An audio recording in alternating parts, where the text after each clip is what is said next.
In 1982 came Class of 1984. The Canadian-American thriller drama by Mark Lester, see also Firestarter, made just $2.1 million of its $3 million budget in the US back, and was heavily cut or outright banned in several countries at the time. In Germany it was indexed until 2016. The reviews were rather mixed to negative, but it had a certain cult status already back then and was a hit on video. It is an extremely loose remake of Richard Brooks' 1955 classic Blackboard Jungle, based on the same-named Even Hunter novel from the previous year. Here, a new English teacher at a violent, unruly inner-city school is determined to do his job, despite opposition from students and teachers. The well-cast social drama, which pushed the boundaries of showcasing youth violence in increasingly multicultural schools and made many aware of the problem in the first place, was a much-discussed major critical and commercial hit, and largely responsible for the success of Bill Haley's theme song Rock Around the Clock.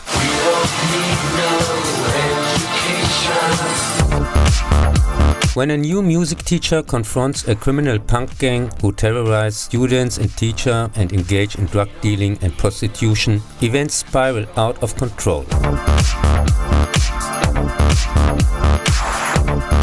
After a colleague is killed and his wife gets raped and kidnapped, he goes on a deadly hunt for the teenage gang members. Death Wish Teacher Edition is an uneven genre mix, has a kind of similar story to the 50s template, more relevant than ever, and many good approaches. But it often gives them away in favor of gimmickry and overly unrealistic scenarios. And at the end it turns into another rape and revenge flick. But after all, entertaining action with serious undertones and some drastic scenes.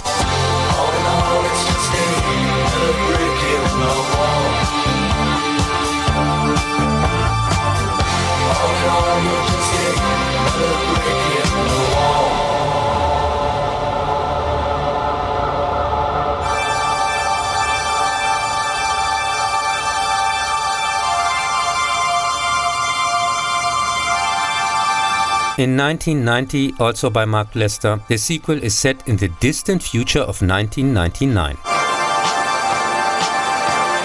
and follows a just paroled former gang leader who befriends the principal's daughter. Here, American schools, but apparently the surrounding countryside too, in some kind of Mad Max world, are controlled by gangs.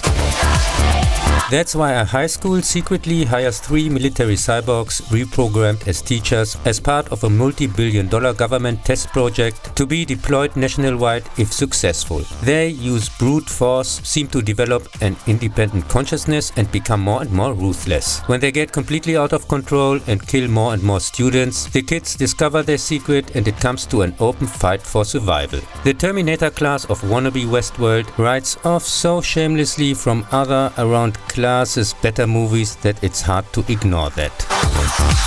Even the introductory sequence is almost one-on-one stolen, of course, has been inspired by Escape from New York. It was actually already finished in 1988, but the release got delayed because the former production company Vestron went bankrupt. While in the predecessors you clearly sympathize with the teachers and the murderous gangs were quite rightly the villains, here you are suddenly supposed to be on their side. So plague instead of cancer. That doesn't work at all. The student cast is a bad joke, especially the main actor Rebel whatsoever and his silly clown gang. The whole setting comes off completely implausible and fake. Not to mention the more than disappointing cyborg effects.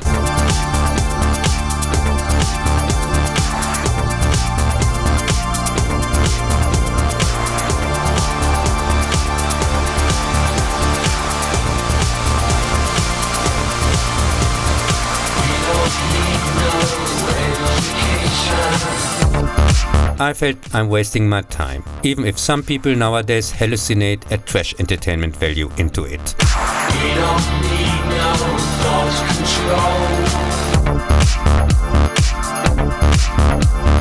Dark sarcasm in the classroom.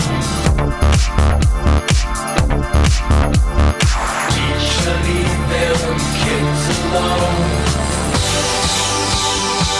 And it's still Citizen Kane and high art compared to Spiro Rosato's Class of 99 to The Substitute from 1994.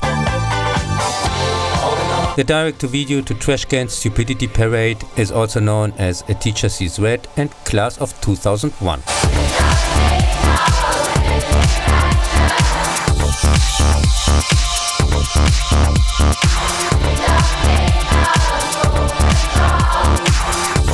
2 years after the last events, an unrecognized apparent robot teacher starts on his own somewhere as a substitute and immediately kills the principal and a few students, while the android with war trauma takes over a new class in another school and helps a teacher/murder witness against her harassers/perpetrators. Some explanator who for reasons is interested in him interrupts the action all the time by constantly bubbling into his recorder and using flashbacks to connect to the last movie. Kickbox Terminator featuring Flashback Man 2001 clearly didn't do its homework. It's even worse than the predecessor in terms of story, miscasting, setting and especially cyborg effects. You can wait a long time for those here, since too expensive I guess. And probably the real reason why the android turns out to be a human at the end, who just thinks he's a robot? Ah, sure. As a movie, which even screws up their own title, it fails my class with a deserved